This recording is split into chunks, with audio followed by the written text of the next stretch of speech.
English premier লিগে খেলেও যে তারকা খ্যাতি পাননি, এখন সেটাই পাচ্ছেন। তার ইংল্যান্ড থেকে বাংলাদেশে আসা, এরপর সিলেট হবিগঞ্জ নিজ এলাকায় ঘুরে ঢাকায় ফিরে ক্যাম্পে যোগ দেওয়ার খবর গণমাধ্যমে যে কভারেজ পেয়েছে, এরপর আনুষ্ঠানিক সংবাদ সম্মেলনেও তিনিই থাকবেন মধ্যমণি, তা তো জানতেনই। মাঠে না নেমেই বাংলাদেশে তিনি সুপারস্টার। ফুটবল নিয়ে কোটি মানুষের আশা ভরসার প্রতীক হয়ে ওঠা হামজা দেওয়ান চৌধুরী তাই সবকিছু সামলে নেন ঠান্ডা মাথায়, সরল উত্তরে।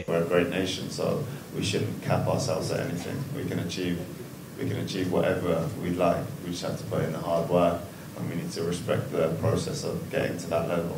যে কোনো পর্যায়ে ভারতের বিপক্ষে ম্যাচ মানেই বাড়তি উত্তেজনা। হামজার অবশ্য সেটা খুব একটা টের পাওয়ার কথা নয়। আপাতত দলের প্লেয়িং স্টাইলের সঙ্গে দ্রুত মানিয়ে নেয়াকেই চ্যালেঞ্জ হিসেবে নিচ্ছেন Sheffield star.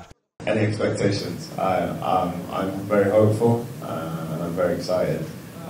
Me and the coach have spoken for a number of weeks, and he showed me a lot of the video clips that I've been very surprised with the team's tactical abilities and the way they've been attacking teams.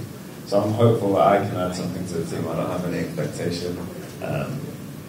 At the end of the day, I'm from a different league. I play a different style of football, but these players here, like Jamal and the other captains, are a lot more experienced than me in international football, and experience goes a long way.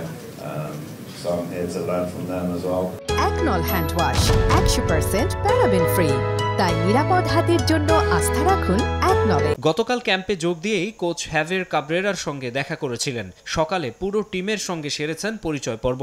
Official photo সেশনে জামাল তপুদের সঙ্গে বিস্তারিত আলাপের সুযোগ হয়েছে। অনুষ্ঠানের স্পটলাইটে ছিলেন হাস্যোজ্জ্বল Hamza. শিলংয়ের Asian cup বাছাই ম্যাচেও এই হাসি মুখ দেখতে চাইবে লাল সবুজের প্রতিনিধিরা।